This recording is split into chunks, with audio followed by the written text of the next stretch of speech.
Bom dia! Na aula de hoje, iremos falar sobre reservatórios de óleo hidráulico. Vamos abordar aspectos construtivos, dimensionamento e funções dos reservatórios em sistemas hidráulicos. Basicamente, um reservatório de óleo hidráulico possui duas funções principais: armazenamento do fluido e seu resfriamento, seja por condução ou convecção. Usualmente, temos reservatórios no formato prismático, dimensões na proporção 3L por 2L por 1L, sendo que L é a menor medida, no caso aqui mostrado na figura, representando a altura do nível de líquido. Assim, partindo desse formato prismático, podemos definir uma área de troca de calor em função do parâmetro L.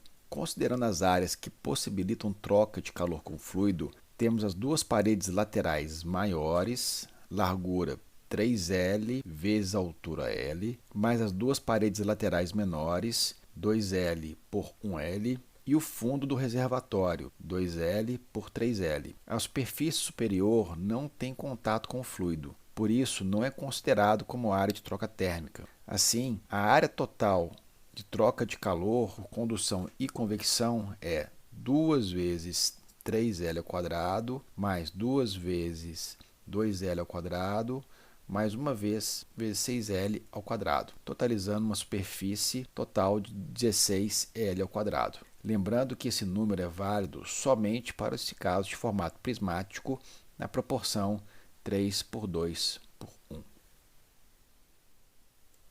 Em termos de dimensionamento, existem duas formas de realizar o cálculo das dimensões do reservatório. Primeiro, temos uma regra prática de cálculo bem simples que fornece um valor mínimo de volume a ser utilizado. Essa regra não considera o aspecto das trocas térmicas, porém fornece um número em função da vazão da bomba hidráulica utilizada no circuito. Segundo essa regra, o volume do fluido a ser armazenado no reservatório deve ser o suficiente para suprir todo o sistema hidráulico por um período de no mínimo 3 minutos antes que haja o seu retorno, completando um ciclo.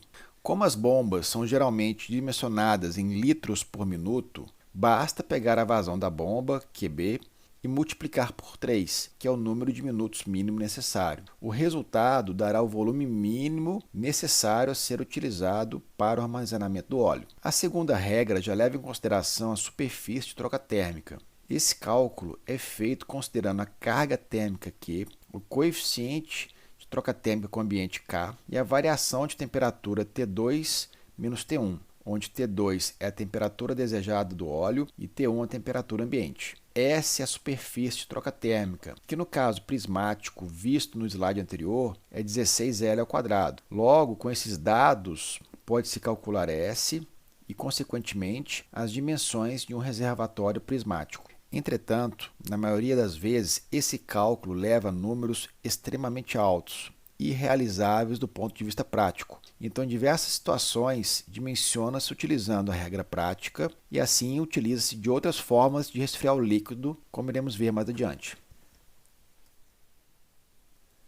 Vamos agora ver os aspectos construtivos do reservatório. Temos aqui na lateral essa tampa removível para limpeza e aqui um medidor de nível de óleo. Na parte superior, temos aqui uma placa de montagem, filtro de ar, linha de dreno que serve para drenar o óleo em alguns componentes do circuito e linha de retorno principal que vem do circuito hidráulico. E aqui a linha de sucção que será conectada à bomba hidráulica. Já que dentro do reservatório temos um filtro de sucção, iremos falar sobre isso numa aula dedicada a filtros aplicados a sistemas hidráulicos. Aqui temos um bujão de drenagem para esgotar o reservatório se necessário. E aqui uma chicana. Iremos falar sobre as chicanas e suas funções mais à frente na aula de hoje.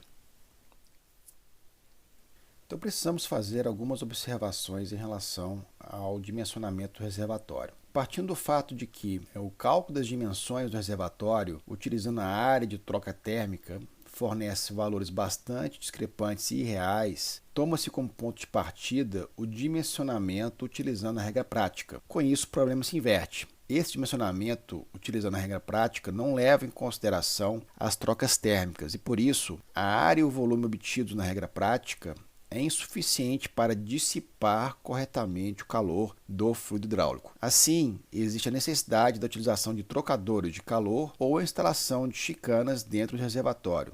Então, o que é uma chicana e para que ela serve?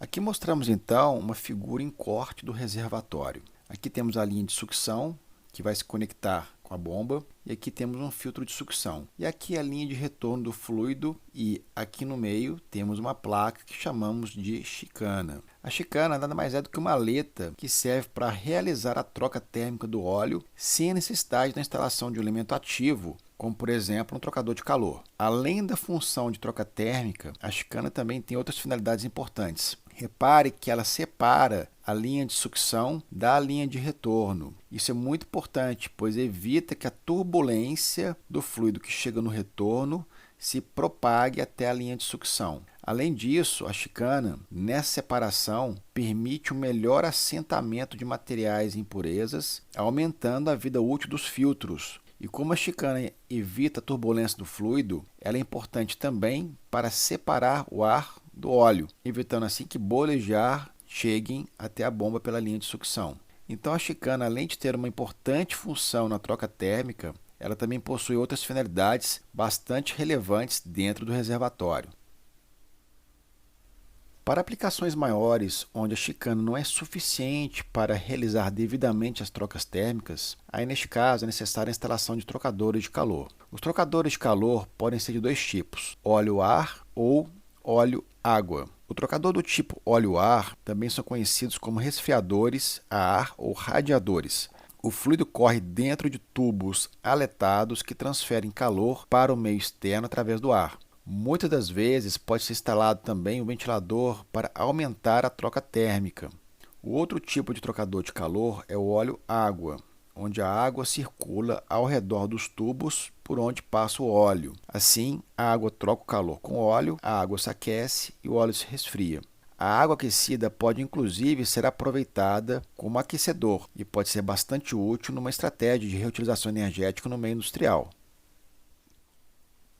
Sobre as atividades extraclasse, fazer a leitura das páginas 101 a 109 do capítulo 5 do livro Automação Hidráulica. Em seguida, para consolidar o que foi visto aqui na aula e na leitura, sugiro fazer os exercícios 1, 2 e 3, página 134 do capítulo 5. Então, por hoje, nós ficamos por aqui. Na próxima aula, daremos continuidade com o estudo de filtros em circuitos hidráulicos. Obrigado a todos e até a próxima aula.